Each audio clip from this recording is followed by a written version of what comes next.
जो विपक्ष है पहले सत्ता पक्ष में थे और लगभग लंबे समय तक 5 बार सरकारें उनकी थी। इन लोगों ने एक धोखेबाजी की है, उसको छुपाने के लिए उल्टा पुल्टा बोलते हैं। जो अनुसूचित जाति में सूचीबद्ध जातियां थी उनको 1994 में इन्होंने ओबीसी डाल दिया। ओबीसी डाल दिया, मैंने आंदोलन किया तो निकालना पड़ा, उसके बाद इन्हें सत्ता से बाहर होना पड़ा। लेकिन अभी वो इन्होंने लास्ट में 26/12/2016 को अनुसूचित एक पिछड़ी जाति की सूची जारी हुई जिसमें हमारी जाति उनसे, लेकिन 31/12 को राज्यपाल ने कह दिया कि इनको निकाल दिया। ये मुद्दा यहाँ, लेकिन कल इन्होंने एक शब्द बहुत गलत बोला जिसपे आपत्ति है पूरे समाज को, देश को। उसका मैं कल सदन में चर्चा परसों उठाऊंगा।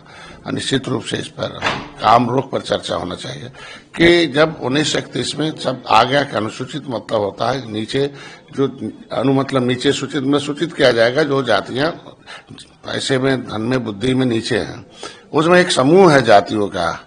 चमार कहने पर पूर्ण रूप से एक आपराधिक केस बनता है अनुसूचित जाति अत्याचार निवारण अधिनियम में, और ये कह रहे हैं कि केवट को तुम चमार बनोगे, इसके मतलब अनुसूचित जाति का मतलब चमार होता है और पिछड़ी मतलब यादव होता है। इसीलिए सामाजिक न्याय समिति की रिपोर्ट के अनुसार लेदरमैन खा रहा है, ये मिल्कमैन खा रहा, अदरमैन कहाँ जा रहे हैं। तो ये नियत सपा की कल इनके माता प्रतिपक्ष जो विधानसभा प्रतिपक्ष के नेता हैं, ये नियत पता चल गई विपक्ष का सपा का कि ये लोग इसी तरह के नियत रखना चाहते हैं कि अनुसूचित मतलब चमार होता है। वो कह रहे थे कि हमने तो आपके आरक्षण की बात करी कि आपको आरक्षण, तो आखिर किस आरक्षण की बात की? चमार तो कोई आरक्षण है नहीं। अनुसूचित का एक भी शब्द बोला हो तो बता दें। शब्द भी पूरे है, एक शब्द भी नहीं बोला कि अनुसूचित जाति में ये आते हैं, पहले से उसको जारी कर दिया जाए।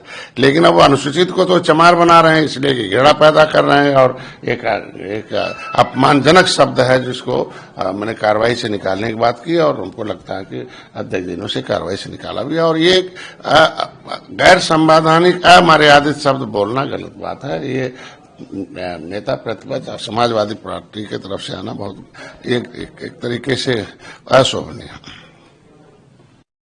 अगर अपने आप को मुख्यमंत्री कह दे या कोई अपने आप को किसी पार्टी का राष्ट्रीय अध्यक्ष बता दे या कोई अपने आप को शंकराचार्य कह दे तो उससे वो शंकराचार्य नहीं होता। ये सनातन धर्म है और सनातन धर्म का पूरा एक व्यवस्था है। उस व्यवस्था के अनुसार उसका पालन करके ही कोई शंकराचार्य बनता है। और हमारे प्रदेश में कानून सबके लिए बराबर है। अगर कोई कानून के साथ खिलवाड़ करेगा तो उसके ऊपर कार्रवाई होगी।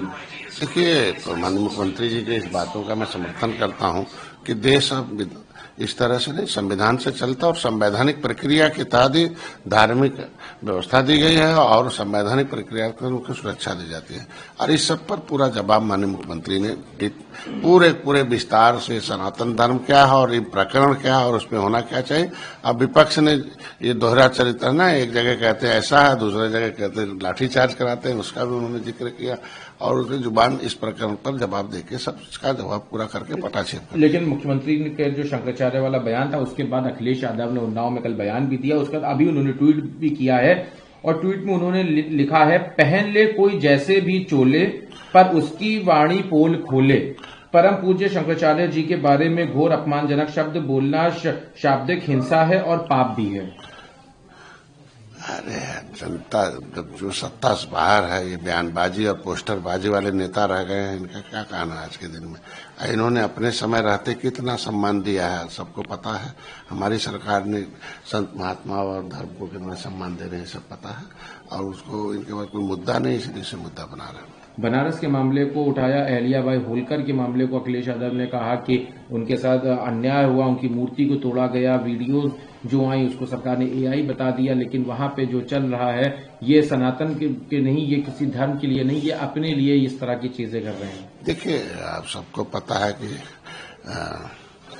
देश में विकास और देश में सुरक्षा और देश में सम्मान प्राप्त करने के लिए दुनिया के लोग जहां आते हैं वो उसको व्यवस्थित करना आवश्यक है।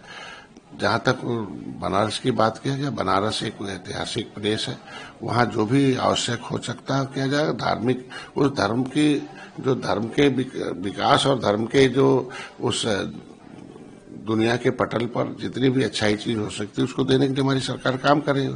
उसको विपक्ष बिना मतलब मुद्दा बनाता। फॉर्म 7 को और एसआईआर को लेकर भी कल उन्होंने फिर से बयान दिया अखिलेश यादव ने।